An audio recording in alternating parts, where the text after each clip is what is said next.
Olá, querido amigo, querida amiga, nos encontramos mais uma vez. Olha, estou feliz por começar mais uma jornada de um trimestre inteiro estudando a carta de Paulo aos Hebreus. E obrigado por sua companhia diária. Fico muito feliz por saber que você está aí comigo e que você compartilhe esse vídeo com seus amigos. Continue fazendo assim, viu? Porque a palavra de Deus, o conhecimento dela, vai chegar a mais lugares, você sabe. A palavra de Deus tem um poder extraordinário. Então, obrigado, porque ao compartilhar você prega o evangelho junto comigo. Obrigado, viu? Se você ainda não é inscrito no canal, te incentivo a entrar para a nossa grande família, a família do Lição Fácil. Deixa eu dizer uma coisa para você. Nós iremos estudar durante todo esse trimestre sobre esse livro maravilhoso que é o livro de Hebreus. Bom, nós iremos ver daqui a pouco que ele tem mais um formato de um sermão do que uma carta. Daqui a pouco nós iremos abordar isso. Mas eu quero dizer para você de antemão que ao escrever esse livro nós percebemos, né, que o autor tem como centro das suas exortações e reflexões a pessoa maravilhosa de Cristo. Jesus é retratado no livro de Hebreus de maneira significativa, talvez de todos os livros que tem na Bíblia, nós temos informações únicas sobre Jesus que nós não temos em outros lugares. Bom, é dito aqui que Jesus é o grande governador do universo, porque nos é dito que ele está à destra de Deus, o Pai. Claro, nós temos essa informação em outro lugar também, das Escrituras. Mas veja que interessante, quando fala que toda a ordem angelical, todos os anjos, imagina você lá no céu, você contemplando a cena de Jesus entronizado à direita de Deus e toda a horte angelical recebendo a seguinte ordem. Capítulo 1 e o versículo 6. E novamente ao introduzir o primogênito no mundo diz, e todos os anjos de Deus o adorem. O que me chama a atenção é que Paulo, quando fala de Jesus como um grande governador e digno de adoração por parte de toda a horte angelical, ele dá razão porque ele chegou a esse patamar, porque ele se ofereceu como sacrifício perfeito, inclusive enfrentando o diabo e o vencendo. Veja o que está escrito aqui no capítulo 2 e o versículo 14. Visto, pois, que os filhos têm participação comum de carne e sangue, destes também ele igualmente participou, para que, por sua morte, destruísse aquele que tem o poder na morte, a saber, o diabo. Ele venceu o diabo no seu território justamente em nosso benefício. Para quê? Para se tornar o nosso sacerdote. Aquele sumo sacerdote, aquele que intercede, vive por interceder por cada um de nós. É o que ele diz lá em Hebreus capítulo 7, 26. Com efeito, nos convinha um sumo sacerdote como este, santo, inculpável, sem mácula, separado dos pecadores e feito mais altos do que os céus. Que expressão extraordinária de louvor a Jesus. Apesar de que, de fato, que ele é santo, inculpável, sem mácula, separado dos pecadores, mais alto do que os céus, ele também se identifica conosco, porque nasceu assim como nós nascemos. Claro que o seu nascimento foi totalmente diferente no sentido de ser um nascimento virginal. Nós não nascemos assim. Mas ele nasceu como uma criança indefesa, ele cresceu ao colo da sua mãe, ele passou pela fase adulta, ele sofreu maus tratos, inclusive a Bíblia registra que ela até derramou lágrimas diante de uma situação de tristeza. É isso que Paulo diz lá em Hebreus capítulo 4, versículo 15, que nos diz, porque não temos sumo sacerdote que não possa compadecer das nossas fraquezas, antes foi ele tentado em todas as coisas, a nossa semelhança, mas sem pecado. Esse é o centro, Jesus é o centro do livro de Hebreus, e nós veremos nessa semana como que Jesus se identifica com as dificuldades do seu povo, que era a plateia ou que era a audiência primária do livro de Hebreus. Bom, nós vamos ver aqui também que a carta aos Hebreus, que na verdade não é carta, ela tem algumas características de sermão. Olha, nós temos poucos sermões registrados na Bíblia.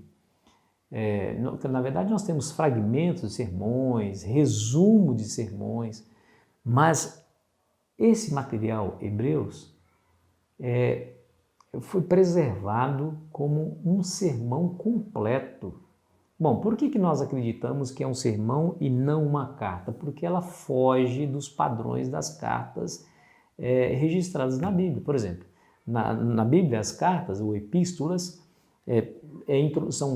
tem introdução onde se identifica o autor, identifica a audiência do autor, enfim, e a autoridade do autor. Aqui nós não temos nada disso. Deixa eu exemplificar para você entender. Por exemplo, 1 Timóteo, capítulo 1, versículo 1, dizendo assim, 1 Timóteo é a primeira carta ao Timóteo.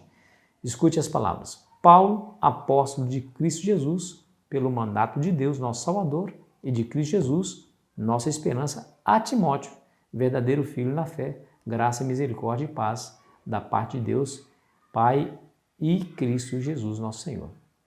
Aqui você percebe como que as cartas eram introduzidas, identificando o autor, a audiência e também a autoridade do autor, o que ele faz.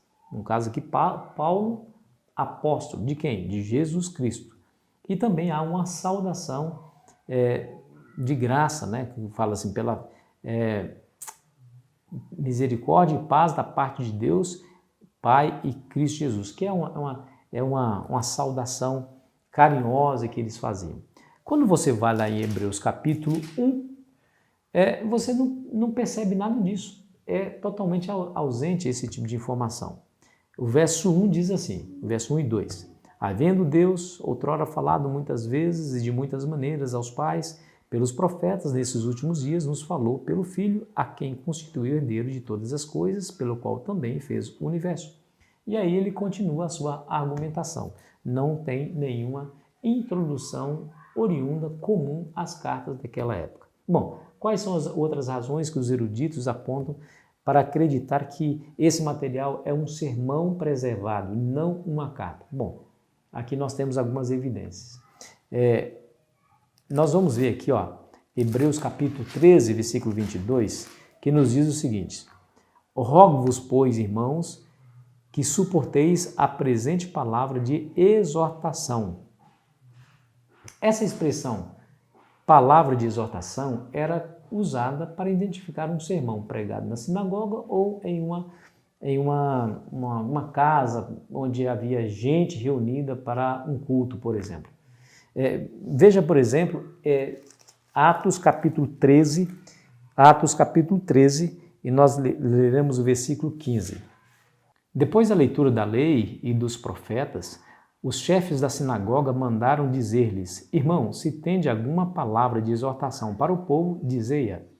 Aqui você percebe que eles estão dentro de uma sinagoga e o chefe da sinagoga lhe pede: tem alguma palavra de exortação? Então essa expressão era comum ser usada aí para identificar um sermão que alguém haveria de pregar. E aqui nós vemos em Hebreus Paulo usando essa mesma expressão. Bom, uma outra razão e evidência de que se trata de um sermão e não de uma carta é o uso que Paulo faz dos pronomes em primeira pessoa no plural, nós ou nosso, identificando assim com a sua audiência, com aqueles que estavam ouvindo também.